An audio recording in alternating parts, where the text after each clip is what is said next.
여러분 잘 아시다시피 바울이 밀레도라는 곳에서 3년 동안 일했던 에베소 교회의 장로들과 작별할 때에 그들이 바울이 예루살렘으로 가는 것을 만류했습니다.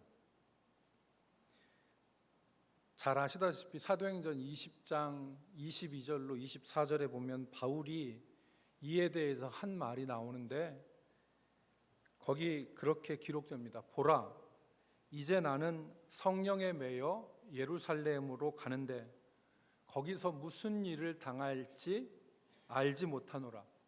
23절, 오직 성령이 각 성에서 내게 증언하여 결박과 환난이 나를 기다린다 하시나. 24절, 내가 달려갈 길과 주 예수께 받은 사명 곧 하나님의 은혜의 복음을 증거하는 일을 마치려 하면은 나의 생명조차 조금도 귀한 것으로 여기지 아니하노라. 바울은 예루살렘으로 가고자 했고 밀레도에서 그 에베소 교회 장로들은 바울이 예루살렘으로 올라가는 것을 반대했습니다.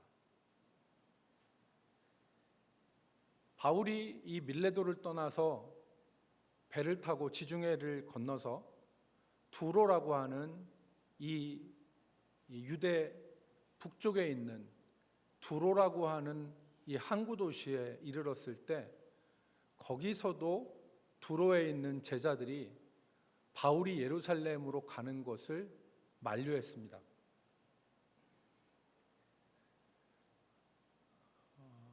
두 번째 만류한 것이죠. 그리고 세 번째 만류가 있었는데 그것은 바울이 이 가이사랴라는 곳에 도착했을 때 바울이 전도자 빌립의 집에 이렇게 도착했을 때 이 아가보라고 하는 선지자가 바울의 띠를 가져다가 자기 수족을 맵니다.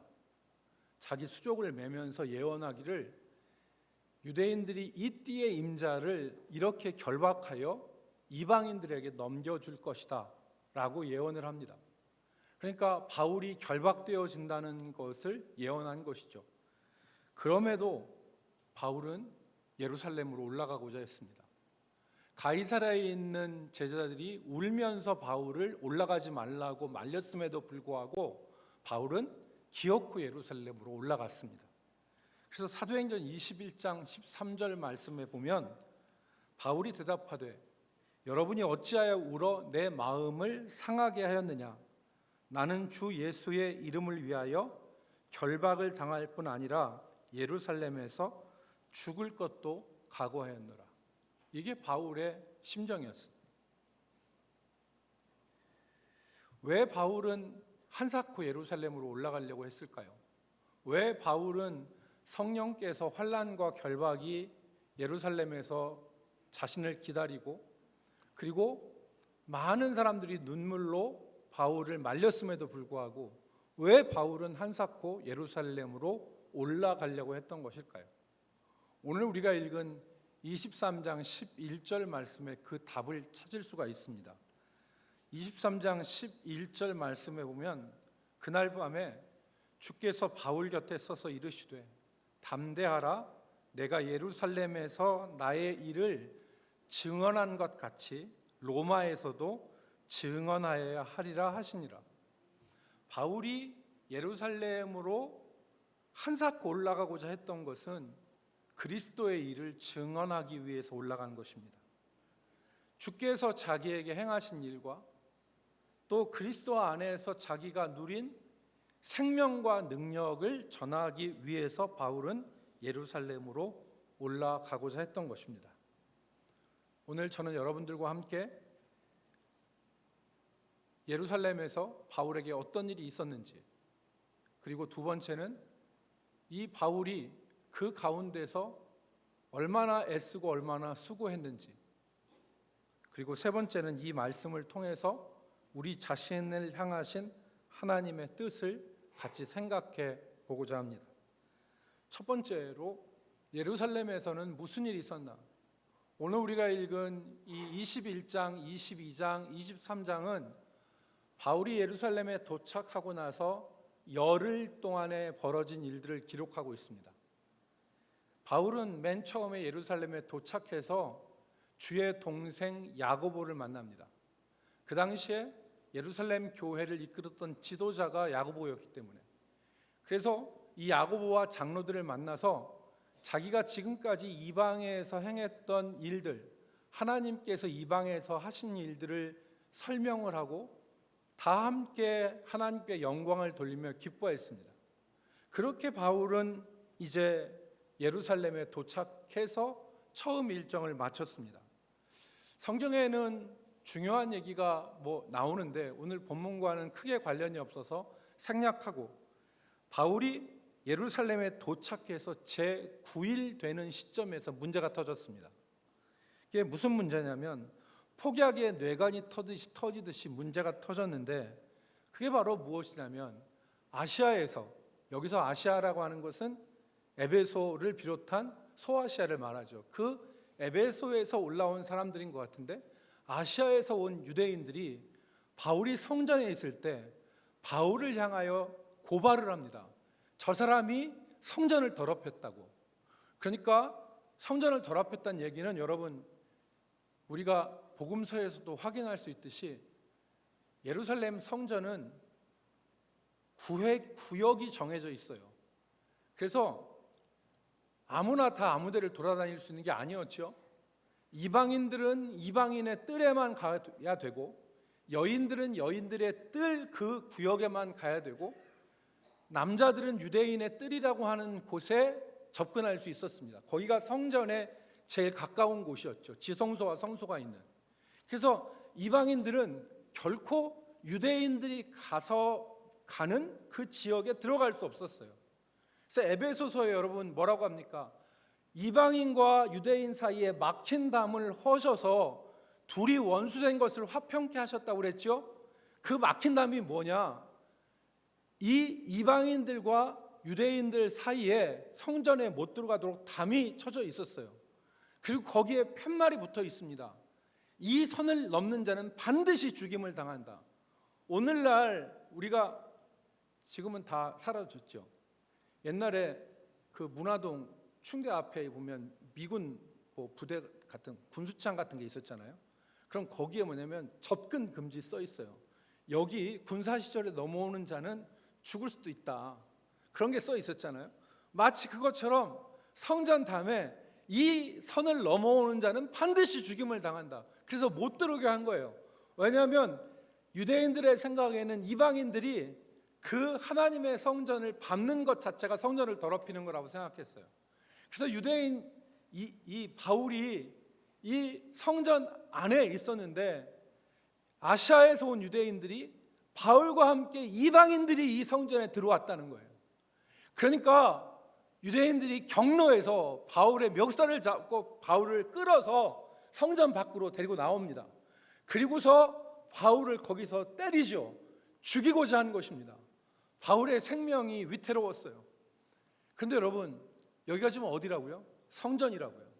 그래서 옛날에 예루살렘 성전에는 하도 유대인들이 그 분쟁과 소요를 많이 일으키니까 당시 이 유대를 지배했던 로마인들이 이 성전이 잘 보이는 곳에다가 망대를 세웠어요. 안토니오 망대라고 하는데, 이 망대에서 내려다보면 성전이 바로 보입니다. 그런데 이 성전에서 사람들이 치고받고 소요가 일어나니까 그때 오늘날 경찰처럼 로마 천부장이 자기 군대를 데리고 개입을 해요. 그래서 사람들이 로마 군인이 온 걸 보고 다 폭력을 멈추죠. 그래서 가까스로 바울이 살아나게 된 거예요.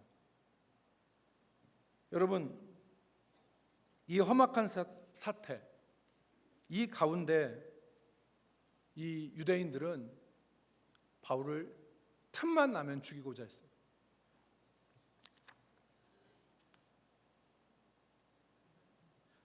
그 그림 혹시 나왔습니까? 이게 제가 챗 GPT에게 그림을 그려달라고 그랬어요. 챗 GPT한테 그 예루살렘 성전에서 사람들이 바울을 때리고 죽이고자 하는 그 그림을 그려줘. 그랬더니 한 3초 만에 지가 그리더라고요. 그러니까 바울이 성난 유대인들 앞에서 맞아 죽을 상황이었는데 로마군이 개입을 한 거예요. 그래서 바울을 영내로 데리고 갑니다. 유대인들에게서 떼 말린 거죠. 그리고서 제 10일째 되던 날 천부장이 바울을 이제 그만 보여줘도 돼요. 제 천부장이 바울을 공회에 세워요. 그게 23장입니다, 여러분. 우리가 읽은 23장인데 공회를 여러분 히브리 말로 뭐라고 그랬죠? 산헤드린. 이 공회는 유대인들의 최고 기관이에요. 공회원이 약 60명, 70명밖에 안 돼요. 이스라엘 전체에서 한 60명, 70명 되는 사람들이, 국회의원 같은 사람들이 최고 회의를 하고 재판의 기능을 감당하는 것이 공회였어요. 예수님이 붙잡혀서 십자가에 못 박으라고 판결을 한 곳도 역시 공회였어요. 산헤드린. 여기 천부장이 대제사장들과 사람들을 모아놓고 바울을 공회에 놓고 바울을 재판하려고 한 것입니다. 바울에게 죽음이 임박한 거죠. 바울은 폭력에 노출되어 있었고 죽음 앞에 놓여 있었습니다. 그런데 오늘 우리가 읽은 이 성경을 가만히 보면 그 가운데 성경 기자가 말하고자 하는 게 있어요. 그게 뭐냐? 바울이 그 가운데서도 수고하고 애썼다는 것입니다. 바울이 이 생명이 위태하고 폭력 가운데 노출되어 있는 상황에서 바울이 부단히 애쓴 것이 있다는 거예요. 그게 뭐냐면 오늘 제목처럼 바울의 수고, 바울의 노력이라는 거예요. 세 가지인데 무엇이냐? 첫 번째, 바울은 이중 언어로 그리스도를 증거하려고 애썼어요. 바울은 이중 언어로 그리스도를 증거하려고 애썼는데, 자, 성전을 더럽히는 자라고 사람들에게 두드려 맞습니다. 그리고 거의 죽음 직전에서 천부장이 와서 바울을 살렸죠.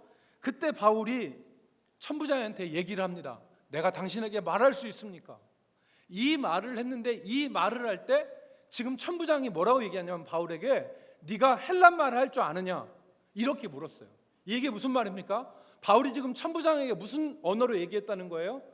헬라어로 얘기했다는 겁니다.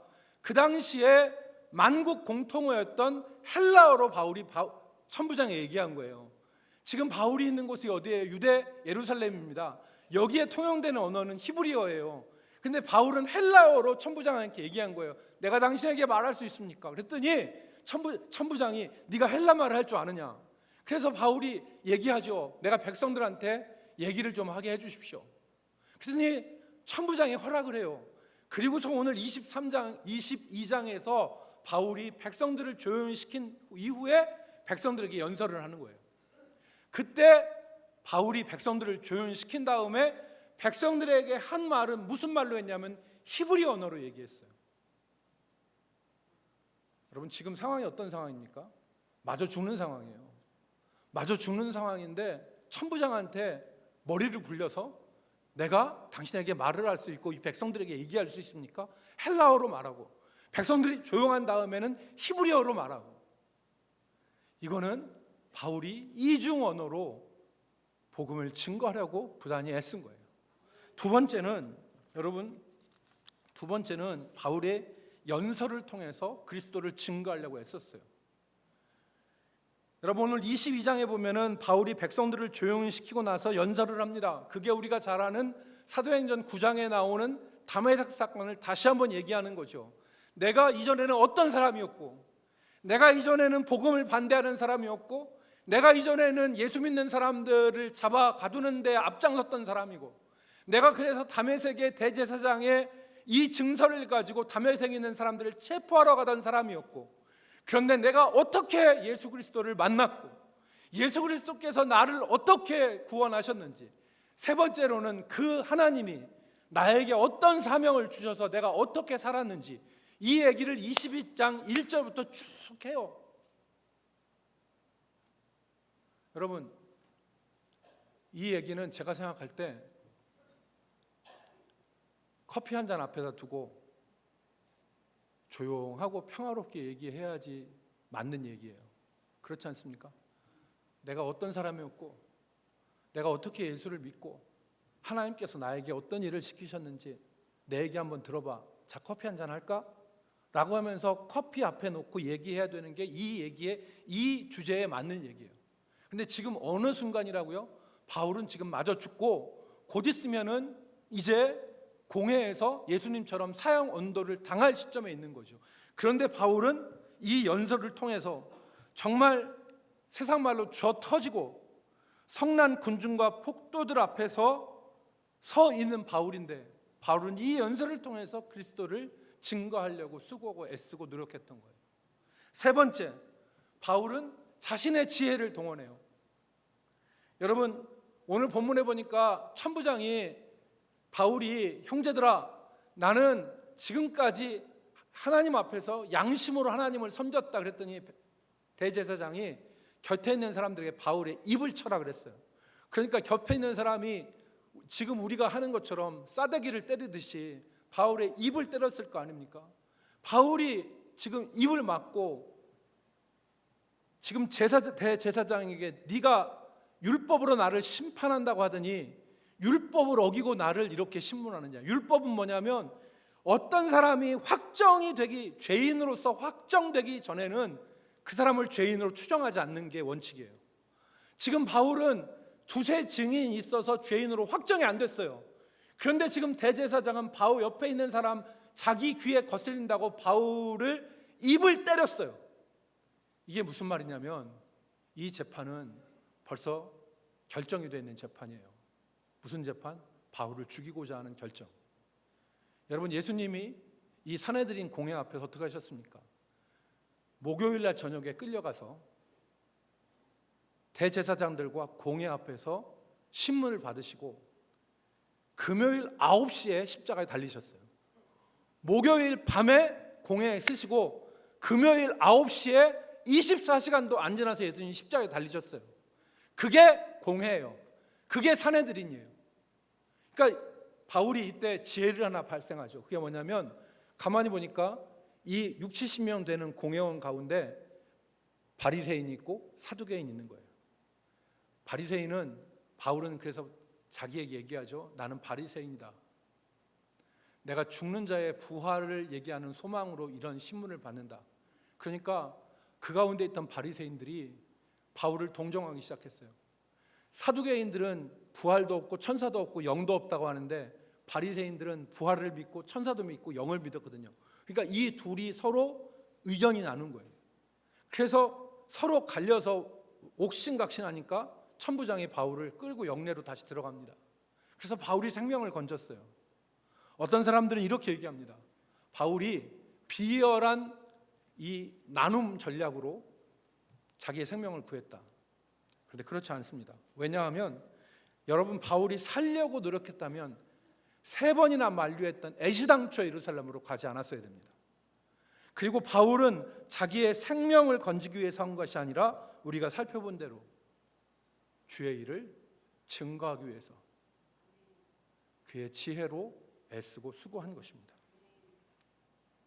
바울 사도는 주님을 증거하기 위해서 자신의 언어로, 자신의 지혜로, 자신의 모든 것을 다해서 수고하고 노력했다는 것을 성경은 우리에게 말씀하는 것입니다. 세 번째, 바울의 모습에 비추어준 우리의 모습을 우리가 생각해 볼 필요가 있습니다. 20세기 가장 뛰어난 복음주의 학자 존 스토트는 침묵하는 우리의 죄, Our Guilty Silence라고 하는 책을 썼습니다. 침묵하는 우리의 죄. 이 책에서 오늘 우리의 죄가 무엇이냐? 아무것도 말하지 않고 아무것도 전하지 않는 것이 우리의 죄다. 세상을 향해서 아무 말도 하지 않고 침묵하고 자신만을 위해서 살아가는 오늘날 교회의 모습은 성경과 거리가 먼 정상이 아니다. 왜 오늘 현대 교인들이 우리가 침묵하느냐? 존 스토트는 4가지 원인을 얘기했습니다. 첫 번째는 전하려는 동기가 부족해서 침묵하는 것이다. 전하려는 동기, 의지가 없다. 전하려고 하는 의지가 없기 때문에 입을 열지 않은 것이고, 두 번째는 무엇을 말해야 될지 몰라서 침묵하는 것이다. 말할 내용을 몰라서 못하는 것이다. 세 번째로는 진정으로 해야 될 것이 증거하는 삶이라고 하는 것을 잊어버려서 침묵하는 거다. 증거하는 삶이 우리가 해야 될 삶이라는 것을 잊어버렸기 때문에 침묵하는 것이다. 네 번째는 전할 수 있는 능력의 근원인 성령의 역사를 잃어버려서 침묵하는 것이다. 이 네 가지를 얘기했습니다. 그리고서 존 스토트가 초대교회의 가장 큰 관심, 초대교회가 관심을 가졌던 두 가지가 있는데, 그게 바로 하나님과 이방인이었다는 거예요. 초대교회는 하나님에 대해서 관심을 갖고, 초대교회는 사도행전에서 바라보면 이방인들에게 관심을 가졌는데, 하나님에 대한 관심은 예배로 나타나고 이방인에 대한 관심은 증거로 나타났다는 거예요. 이게 사도행전과 신약성경에서 보는 성도들의 삶이었다는 것입니다. 그리고 이 예배와 증거가 우리 성도들, 신약성경에 나오는 성도들의 삶의 두 축이었다는 거죠.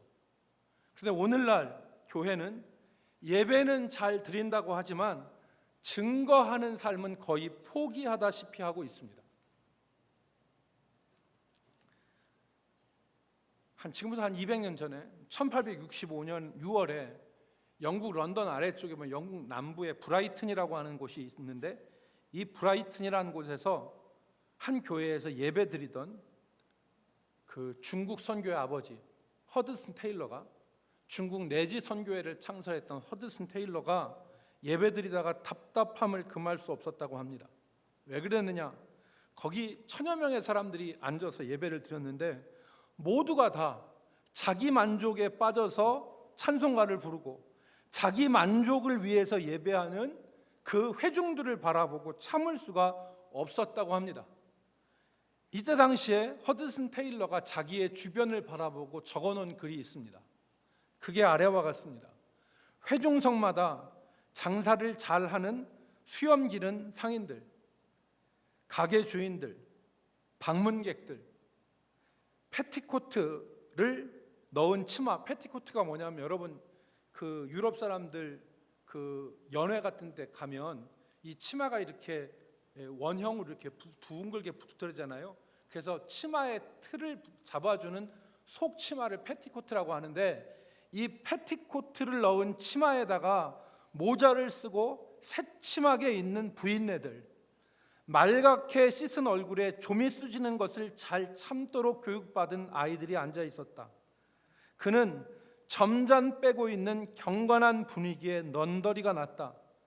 수백만 명이 하나님을 알지 못해 죽어가고 있는데 1000명도 넘는 회중들이 자기들의 안위에만 빠져 즐거워하는 모습을 더 이상 참고 볼 수가 없었던 나는 엄청난 고뇌에 빠져 모래밭을 배회하고 있었다. 허드슨 테일러가 예배를 하는데 그 예배하는 사람들이 자기 만족을 위해서, 자기 좋은 것을 위해서 다 점잠 빼고 그럴듯하게 앉아서 예배하는데, 거기에 대해서 아무도 다른 사람들의 영혼이나 하나님의 의나 이런 것들에 대해서는 관심이 없다는 것이었죠. 오늘날 우리가 드리는 예배와 차이점이 무엇인가를 생각해 볼 필요가 있습니다. 오늘날 어떤 사람들은 우리가 세상 한복판에서 그리스도인으로 존재하는 것 이상을 바라서는 안 된다. 전도는 무슨 전도냐? 우리가 세상에 대해서 아무런 할 말이 없다. 이렇게 생각합니다. 그래서 우리의 소명, 하나님께서 우리에게 원하시는 것은 세상 사람들 한복판에 앉아서 한복판 가운데서 주님의 가르침을 받아 사는 것, 그리스도인으로 존재하는 것, 그 이상을 바라서는 안 된다. 그냥 그리스도인으로 살아가는 것이 우리의 모습이다라고 이야기하는 사람이 있습니다. 현대 사상은, 과학은 하나님을 불필요한 존재로 만들었다, 이렇게 선언합니다. 과학이 발달하니까 하나님이 필요 없는 거죠. 하나님이 필요 없는 세상이 되었다는 거예요. 그러니까 하나님을 전할 필요도 없는 것이죠. 심지어는 신학자들 가운데서 이렇게 말하는 사람들이 있습니다. 하나님은 작업 가설이다. 하나님은 실제하는 분이 아니라 그냥 어떤 것을 말하기 위해서 그냥 변수처럼 얘기하는 거다. 여러분, 길거리를 지나가다 보면 어떤 건물을 짓는데 본 건물 외에 그 건물을 짓기 위해서 옆에다가 비계 같은 거를 설치하잖아요. 그게 작업 시설이에요. 하나님은 그와 같은 존재라는 거예요. 하나님은 현대 과학으로 이미 필요 없게 되었고, 하나님을 얘기하자면 어떤 것을 얘기하기 위해서 그냥 작업 가설처럼 얘기하는 게 하나님이다, 이렇게 얘기하는 것입니다. 우리는 이러한 영향으로 오늘 침묵하는 삶을 사는 것입니다. 그러나 성경은 우리에게 그렇게 말씀하지 않습니다. 제가 아까 말씀드린 대로 초대교회의 관심은 하나님에게 있었고 이방인에게 있었습니다. 그래서 하나님은 사람들을 구원하시기 위해서 첫 번째는 아들을 보내시고, 두 번째는 성령을 보내시고, 세 번째는 성도들을 보내십니다. 이 하나님의 구원 역사예요. 하나님께서는 첫 번째 아들을 이 땅에 보내시고, 두 번째는 성령을 보내시고, 세 번째는 성도를 보내셔서 전도에 미련한 것으로 사람들을 구원하시기를 기뻐하시는 것이죠. 오늘 베드로 사도는 우리가 잘 아는 말씀을 통해서 우리에게 하나님께서 우리를 구원하신 목적이 우리가 잘 먹고 잘 사는 데 있는 것이 아니라는 것을 가르칩니다. 하나님께서 우리를 구원하시고 교회에다 갖다 앉혀놓으신 이유는 우리가 평안하고 잘 먹고 잘 사는데 우리 하나님의 구원의 목적이 있는 것이 아니다. 여러분, 베드로전서 2장 9절 말씀을 보시면 이렇습니다. 그러나 너희는 택하신 족속이요 왕같은 제사장들이요 그의 소유가 된 거룩한 나라요 그의 소유가 된 백성이니, 이는 너희를 하나님께서 택하신 족속이요 왕같은 제사장들이요 거룩한 나라요 그의 소유가 된 백성으로 삼으신 이유는 너희를 어두운 데서 불러내어 그의 기이한 빛에 들어가게 하신 이의 아름다운 덕을 선포하게 하려 하심이라. 그러니까 성경은 오늘 우리에게 우리가 침묵하는 것이 합당한 삶이 아니라 선포하고 증거하는 삶이 올바른 성도의 삶이라는 것을 나타내는 것입니다. 침묵하지 않고 증거하는 것이 하나님의 뜻입니다. 1993년에 고 이건희 삼성회장이 독일 프랑크푸르트에서 마누라와 자식을 빼고 다 바꾸라, 이 말을 했습니다. 유명한 프랑크푸르트 선언입니다. 마누라와 자식 빼놓고 다 바꾸라. 왜 이 말을 했느냐면 그때 삼성전자의 불량품이 수도 없이 많이 나왔습니다. 약 30%에 달했습니다. 심지어는 냉장고를 조립하는데 냉장고 부품이 안 맞으니까 그 조립하는 직원이 저기 가서 냉장고 부품을 조금 깎아가지고 거기 그리고 와서 냉장고 부품을 조립하는 그 영상이 그때 나왔어요. 그러니까 이 불량품이 30%를 넘으니까 이건희 회장이 우리는 변혁해야 된다, 우리는 변화되어야 된다, 혁신을 해야 된다, 이 맥락에서 마누라하고 자식 빼고 다 바꾸라, 이 얘기를 한 거예요. 1994년 1년이 지났는데 불량률이 11.8%로 떨어졌긴 했지만 불량률이 낮아지지 않았습니다. 그래서 1995년 3월에 삼성전자 구미 공장, 이 공장 마당에 그 당시에 휴대폰 애니콜을 비롯한 150억 원의 삼성전자 물품을 다 써놨습니다. 그리고 이건희 회장이 사장들과 모든 직원들이 보는 앞에서 그 150억 원의 삼성전자 물건에다가 불을 질렀습니다. 소위 얘기하는 애니콜 화형식을 한 겁니다. 이때 삼성전자의 임원들과 부사장들이 다 눈물을 흘렸다고 그래요. 자기들이 만든 150억 원의 제품이 불타니까. 이때 이건희 회장이 이런 말을 했답니다. 앞으로 한 사람당 휴대 단말기 한 대씩을 가지는 시대가 오는데 우리가 이런 불량품을 계속 만든다면 누가 우리 제품을 쓰겠느냐. 혁신을 얘기한 거죠. 이 화형식으로 불량률이 떨어졌습니다. 그래서 여러분 기억에도 하시겠지만 2016년에 갤럭시 노트 7 이 제품이 나왔는데 배터리에 불량이 생겼습니다. 당시 불량률이 얼마였냐면 0.0024%. 1000대를 만들면 2대가 불량이 난 겁니다. 0.0024%의 불량이 났는데 출시된 지 13일 만에 250만 대 전체를 다 리콜했습니다. 회수를 했어요. 전체를 다 리콜을 하고 품질 관리를 한 것입니다. 그래서 오늘 삼성이 있는 겁니다. 여러분, 성경과 우리 삶이 다르다면 우리 삶을 리콜해야 맞습니다. 성경에서 말씀하시는 것이 이것인데 우리 삶이 성경과 다르다면 우리는 그냥 지내면 안 됩니다. 이건희 회장이 불량이 암이라고 그랬습니다. 불량이 암이다. 단지 불량으로 끝나는 게 아니라 이게 생명을 잃게 만드는 암과 같은 존재가 불량인데 이 불량 잡아야 된다. 그래서 리콜을 한 겁니다. 만약에 여러분 성경이 가르치시는 바와 내 삶이 다르다면 내 삶을 리콜해야지 맞지 않습니까? 그래야 되는 거죠. 진정한 복음이 없이 그냥 교회 왔다 갔다 하고 내 맘대로 사는 삶에는 아무런 기쁨과 아무런 능력이 없습니다. 오늘 만약에 성경이 말씀하시는 삶과 내 삶이 다르다면 우리는 내 삶을 리콜해야 됩니다. 그런 의미에서 오늘 우리가 해야 될 일 두 가지를 말씀드리려고 합니다. 첫 번째는 우리의 관심이 바뀌어야 됩니다. 오늘 우리의 관심은 우리 자신에게만 쏠려 있습니다. 허드슨 테일러가 1865년에 이 영국의 한 교회에서 예배 드릴 때 거기에 앉아있던 1000여 명이 다 좋은 옷 입고 다 그럴듯 앉아서 예배를 드리는데 자기 자신을 위해서만 예배 드리는 거예요. 자기 자신을 위해서만 예배 드리고 다른 것에 관심이 없는 거죠. 오늘 2024년에 대한민국 2024년에 한국 교회가 그때 예배와 뭐가 다른지, 오늘 진짜 우리가 예배하는 데 있어서 우리의 관심이 어디에 있는지, 우리의 관심이 하나님과 이방인에게 있는지 하나님과 이웃에게 있는지, 우리의 관심이 나와 나 자신의 영광과 편함과 내 자신에게만 쏠려 있는지,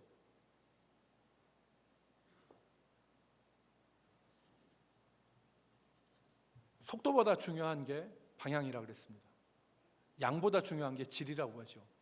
속도보다 중요한, 아무리 많이 하고 아무리 많이 뭘 한다 하더라도 방향이 틀린 그 속도는 의미가 없는 것입니다. 우리의 삶의 방향이 성경과 맞지 않는다면 우리는 우리 삶을 리콜해야 됩니다. 우리의 관심이 바뀌어야 되는 것이죠. 자기와 자신의 쾌락만을 위해서 사는 이것은 우상숭배로 반드시 나아갑니다. 하나님의 뜻을 가리지 않습니다. 내가 틀리면, 내가 싫으면 틀린 거고, 내가 싫으면, 내가 하기 싫으면 안 하는 것이잖아요. 그게 우상숭배예요. 하나님을 바라보고 이웃을 바라봐야 됩니다. 우리의 관심이 성경대로 바뀌기를 주의 이름으로 축복합니다. 두 번째는 나에게 주신 시간과 기회로 우리가 증거하는 삶을 살아야 됩니다. 나에게 주신 시간과, 침묵이 아니라, 오늘 바울 사도는 침묵이 아니라 자신에게 주어진 기회, 자기에게 주어진 언어, 자기에게 죽인 이 연설의 기회를 통해서 주를 증거하였습니다. 오늘 우리가 침묵하는 것에 익숙해져서 우리가 1년 365일 사는데 그리스도를 증거하는 생각조차 안 해요. 그냥 내 삶에 하나님이 주시는 은혜, 내 삶이 평안하면 다예요. 근데 그것은 하나님의 말씀에 부합되는 것이 아니죠. 여러분, 내게 주신 시간, 내게 주신 기회를 통해서 침묵하지 않고 증거하는 삶이 되어지기를 주의 이름으로 축복합니다. 여러분이 사형리를 다 외워서 주변에 있는 사람들에게 증거하면 좋습니다. 전도 폭발의 전문은 전도폭발이라고 하는 그 전문은 처음서부터 끝까지를 다 전도폭발 전문으로 외우려면 12분이 걸립니다. 12분이 걸리는 전도폭발 전문을 다 외워서 불신자에게 예수 그리스도를 전하면 좋습니다. 전도폭발의 전문이 아니라 축약본은 7분입니다. 그런데 이 7분짜리를 그대로 다 해서 여러분들이 전하면 좋겠지만 그렇지 못한다고 증거할 수 있습니다. 일이 너무나 잘 되고 일이 너무나 성공을 했습니다. 그리고 내가 이것을 애써서 정말 수고하고 그걸 읽었습니다. 그래서 모든 사람들이 너 수고했다, 참 너 대단하다, 너 참 정말 대단하다 이렇게 막 박수치는 그 가운데 여러분이 한마디 진짜 마음속 우러나서 이거 내가 한 게 아니라 하나님 은혜예요, 이 한마디 하면 그리스도를 증거할 수 있습니다. 여러분 정말 실패하고 애쓰고 수고한 것이 다 무너져서 내 주변에 있는 사람들이나 팀원들이나 직장 동료나 아이고 저렇게 했었는데 다 실패했네 그랬을 때 실망하는 것보다 하나님 앞에 기도하기 위해서 머리 숙이는 그 모습 하나, 그거 하나로 그리스도 전할 수 있습니다. 중요한 건 여러분 무엇이냐면 마음속에 전하려고 하는, 증거하려고 하는 마음이 있느냐 없느냐, 증거하는 마음을 가지고 사느냐 안 사느냐, 자기의 욕심과 자기의 만족을 위해서만 사느냐 아니면 그리스도를 증거하려고 하는 마음이 있느냐, 거기에 차이가 있는 것입니다.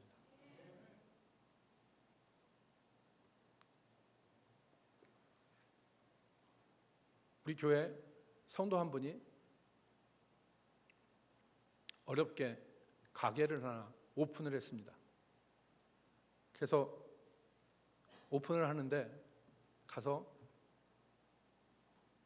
기도하고 축복을 하는데 그 성도분이 저한테 그러더라고요. 목사님,